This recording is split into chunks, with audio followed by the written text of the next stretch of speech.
1, 2, 3, 4. It's Bad Astrology Book Club time. Bad Astrology Book Club time. Bad Astrology Book Club time. Hang around for Bad Astrology Book Club time.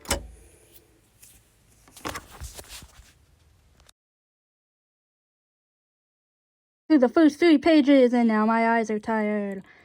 Basically, so far, we have her, well, one, she says that astrology will show you more than, getting mental health treatment, or going to a psychologist or psychiatrist, something like that. And I'm like, that's a red flag and a half, because I don't like when people compare spiritual things to, like, medical things, and she does that quite a bit in the intro, and that's just, no. Then she also calls astrology a science. I don't consider it a science, I consider it a spiritual practice. So I will disagree with her on that one as well. She also has the idea that the planets directly influence things, where, again, in my practice, it's more of a correlative thing than, like, a causal thing. But anyway, the main thing was just her views on mental health. Who knew right-wingers were so against mental health even way back then, in the, like, 60s, 70s, whenever the heck this was written. Wow, who would have thought? I am 1 page in on today's, however many pages I read before I go, okay, yeah, this is clearly making my eyes tired. And we're already off to quite a trip. This page, she's mainly talking about, so clearly, she's coming at this from the perspective of being a New Ager, which there's nothing inherently wrong with being a New Ager. But we have to talk about the fact that she really doesn't like hippies very much. For no reason. You know, the usual conservative talking points of, ew, they're doing drugs and having sex, and ew. Then she does the thing of being like, oh, the sign of Aquarius is, like, the best zodiac sign ever. And, like, okay, I get that part of, like, the New Age thing is, like, the whole thing of, like, every so ever many years, the Earth... It's the same, it's funny, because it's the same thing people used to discredit astrology, where they're like, oh, well, the Earth has moved so many zodiac signs, so therefore it's no longer something. But then the New Agers go, no... see, that's part of it. Like, the thingies, a sign every so many thousand years, and that's a new thingy, and, so, a lot of people around this time, and I think maybe still in the New Age movement, and I do remember, I found a few years ago, this is a side tangent, but a few years ago, I found an astrologer on YouTube who was Christian, and he was, he kind of conflated end times and the Age of Aquarius together, which was fascinating. But honestly, I do think there's kind of a similarity there. Not in terms of, like, the Age of Aquarius being in the New Age, being a, you know, gore fest like the end times is, but just the idea of, like, big change thingy makes society thingy very differently from how the thingy is currently, as far as the similarities between that and that go. But anyway, so we have that. We obviously have, so back to the book. We have, you know, being anti-recreational drugs, anti-sex, to some extent, or at least not being, like, sex positive, I don't know. Like, she's not doing the Christian thing of, sex is only for marriage, but or at least she's not saying that out loud, but she is, however, saying that, what else? Oh, she talks about how she hopes that astrology is taught in school, like, kids and such, and taught in colleges. Honestly, I wouldn't mind if there was, like, a college class with, like, an elective thing for, like, religion and spiritual stuff in, like, secular colleges, but, like, make it an elective. Like, I would love to learn about that shit so much. Like, learn about various spiritual practices from various faiths, or do a thing where, like, okay, astrology is part of different faiths, like you have Vedic astrology, and then you have Western astrology, and various historical approaches to both of those, and that would be kind of interesting, like, from a historical perspective, but, like, you could still learn the, like, basics of it, but focused more on the history side of it. Like, how did all these different groups interpret this stuff? That, oh my god, I would love a course like that so much. Same with things like tarot or other stuff. Like these practices that are seen as kind of modern, they have a history to them. I would fucking love to take a history class on these. I do, however, don't particularly agree with who take that it should be taught in schools, like young kids. I don't think any spiritual thing or religious thing should be pushed on young kids.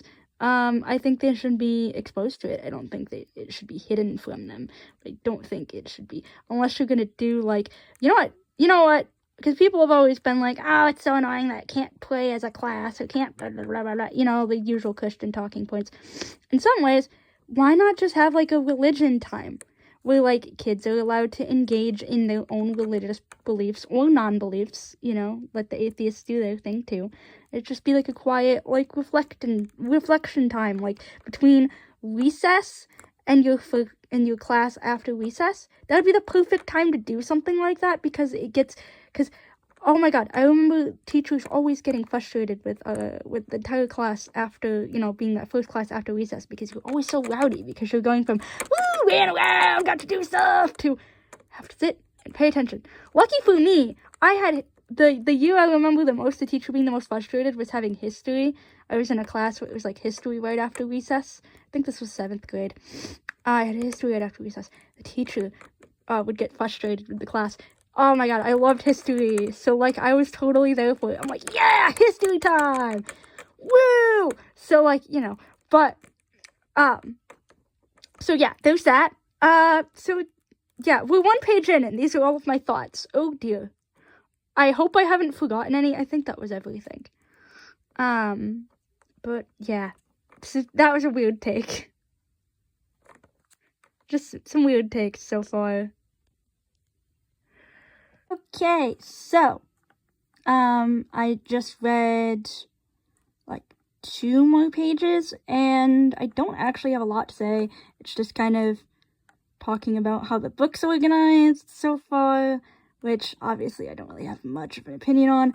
But also the only reason I really read 2 pages this time is because I was too busy poking around the back of the book, because I saw on the table of contents, which is something I didn't notice before, that there is a moon sign ephemeris in the back. And it's actually a pretty easy to read ephemeris, so, like, that's cool. It doesn't go, I mean, obviously this book is aimed at adults, based on the title, obviously, in the early 70s, late 60s, so, you know, the years are gonna be really old, but it's still kind of cool. I still kind of like it. I don't remember that being there. That is not something I remember about this book when I read it, like, I don't know, 7 years ago or so. But anyway, so yeah, I don't have a whole lot to say on the 2 pages that I read today, but I'm sure there will be plenty more drain damage to come. I mean, nothing good lasts forever. Something that she started talking about last page, that she also brought up this page, was talking about how there's no place for racism in astrology. I think that's great. She did use, like, I don't know if they would have been outdated during the 70s, but, like, calling some skin colors red or yellow or black or white or, I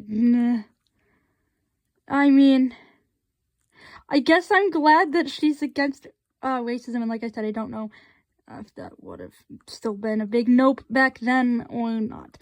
And then, so, like, I have to be honest and say a broken clock is right twice a day. Racism in astrology, or racism in any capacity, but I mean, our topic today is astrology, of course, since this is Bad Astrology Book Club.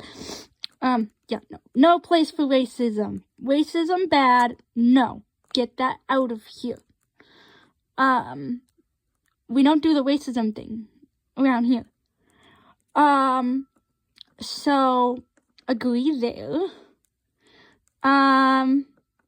The thing is that she then, another thing I have to say, broken clock right twice a day, and I guess here's the second part, is that astrology is not completely, like, deterministic, or like, I learned a word recently, y'all. Deterministic means thingy predetermines other thingies, which is the same thing as kind of like fate, or like, the idea that, like, something is meant to happen.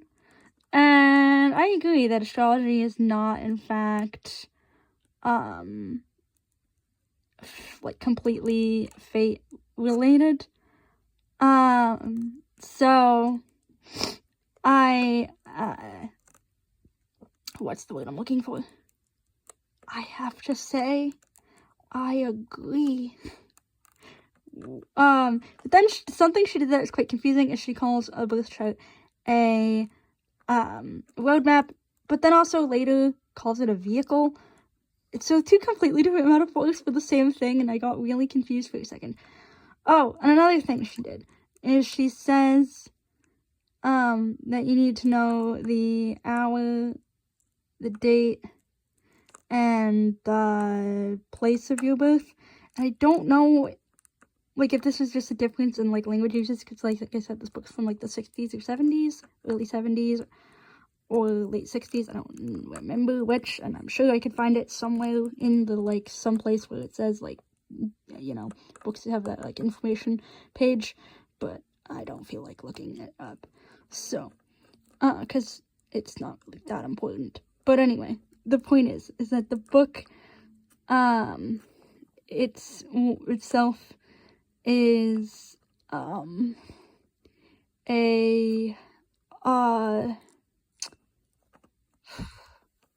I don't know if this is just a case of, like, language changes, but if someone told me astrology has to do with the hour of your birth, I'd think they literally meant you only needed to know the hour.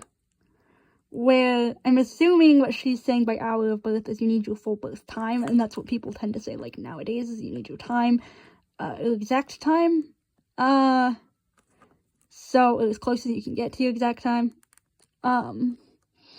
but, so, yeah, that was a bit confusing, but again, I don't really know how much of that is, like, just language changes over time. One thing I found super irritating, because I don't know if it is a, like, veiled anti-abortion thing or what, but she says that astrology somehow is related to the moment you're conceived, which, no! Your birth chart literally has to do with when you were fucking born!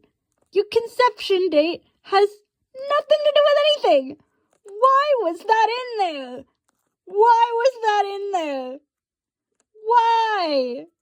Oh my god! So, yeah,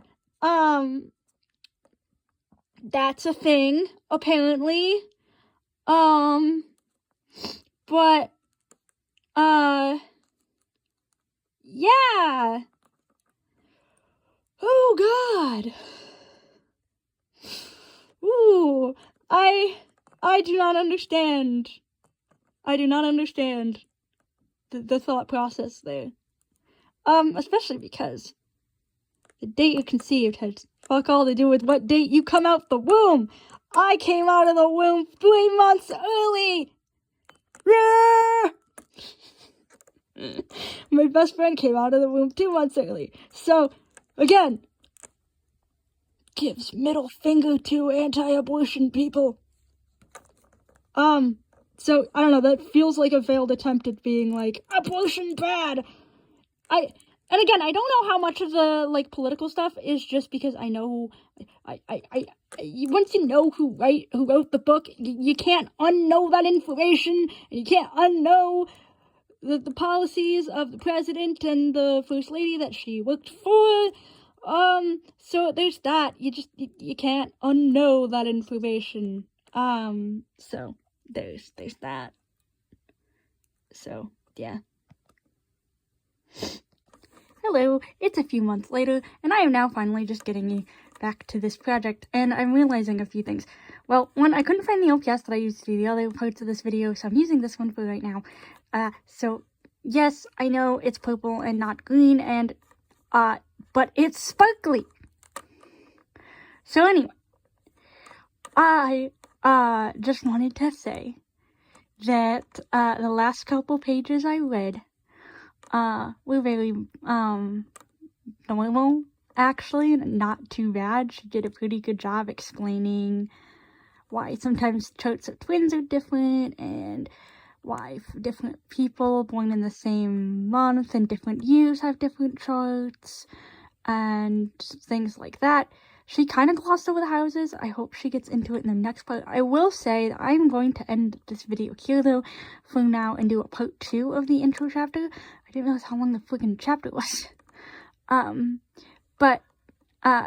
So, yeah, this video's getting kind of long, so we're just gonna end it here, and I will see you in part 2 of the intro chapter. Yay! So if you're following along, either in a physical copy that you happen to have laying around the house for some reason, or, you are following along in the archive.org link, I am stopping at the part where it says, the aspects. That's the last part. So yeah, finally got through a couple of pages without any drain damage! Yay! Okay, cool. So, like, that's good. To be fair, I feel like that's because she didn't go into any, like, of her opinions or interpretations. Look, I'm trying to be charitable because I get that, like, this book is old, and that ideas have evolved and changed over time. But also, this is the former astrologer to the Reagan family, so I don't really feel like being that charitable. But anyway, I'd be interested to see what other people in the comments have to say, and think about this, and think about how I'm analyzing the book so far, and their thoughts when they either have read it, or if they ever have read anything by her, either this book or a different book, or if y'all are just checking this out for the first time and you're reading and you're going, what the heck? What the heck? Anyway, I'd be intrigued by your thoughts, and I can't find the clip where the following facts and information are relevant, so therefore it is now time for a random side quest. Woo! Voiceover on. Safari. Accessibility links. Heading level 1. Show more AI overview. Button. Collapsed. Chiron was discovered in 1977. Highlighted. And is a somewhat recent addition to many astrology charts. While it was officially discovered in 1977, its inclusion in astrological charts and practices is a more gradual process. Show more AI overview. Button. AI responses may include mistakes. Chiron was only a relatively recent discovering in astrology/astronomy. He was discovered on November 1st, 1997. So he's a very new addition to the chart. His position is important in how we interpret him in the chart. https://pippa-kate.com latest astrology. Pippa Kate. Link. When was Chiron revealed? Button. Collapsed. Double tap to expand. https://moonletter.co.uk reading Chiron March 28, 2020. Chiron will return to the position in which it was discovered in. Chiron will return to the position 2028. Then add another 51 years for those individuals born in 2028 to go. Ellipsis. Page 2 of 3. Chiron in astrology. Heading level. Its discovery in the 1970s. Coincided with the growing interest in holistic healing, personal growth, and spiritual development, as astrologers began to explore. Ellipsis. Chiron, a newer addition to astrology, is an asteroid that reveals something that needs to be healed, not just for ourselves. Ellipsis. Fourth house, and I'm honestly doing the absolute best that I can as his mother. His. Ellipsis. Reading these is so concerning to me. My 7-yo has his. Chiron through the houses swirling star dizzy symbol. r/reddit. r/astrologinums. Link. Page 3 of 3.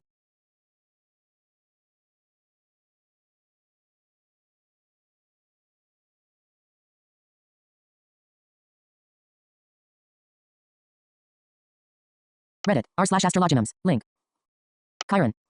Chiron through the houses swirling star dizzy symbol. r/astrologinums. Heading level in 4th house, and I'm honestly doing the absolute best. Astrology at work. Chiron, the wounded healer. Heading level 3. Link. Chiron is a small celestial body or planetoid that was discovered in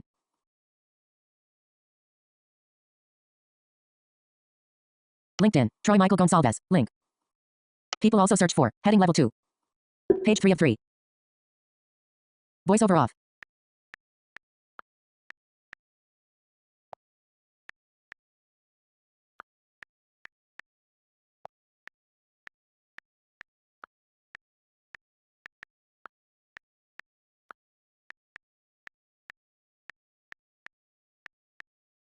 Voiceover on. Safari. Chiron's integration into astrology occurred after its scientific discovery in 1977, not before, as it was not yet known in the astronomical world.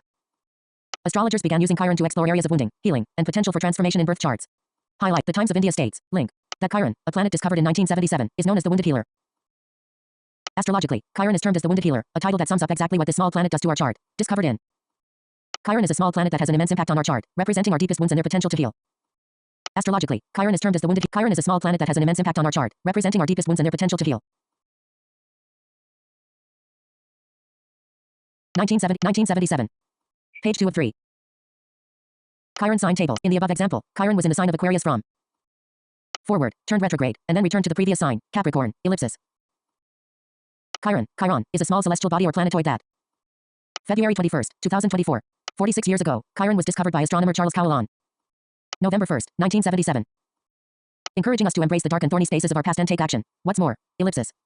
Chiron symbolizes the strength of vulnerability. Was in the sign of Aries in the 4th house when our country approved the final text of the Declaration of Independence in Philadelphia, Pennsylvania, ellipsis. Between Mars and Jupiter, was named for a centaur who was a wise physician and tutor. The wounded healer interpretation, ellipsis. Page 3 of 3. The Chiron return. The midlife crisis is actually based on, ellipsis. Heading known as your Chiron return typically arrives and is an opportunity to recognize and heal. The Chiron return. The midlife crisis is actually based on, ellipsis. Heading level 3, link. Voiceover off. Alright, now that we've all seen firsthand how bad the Google AI feature thing is at research, quote unquote research, or whatever, I don't know. Back to the topic. We'll see y'all in the next one. Thank you for watching.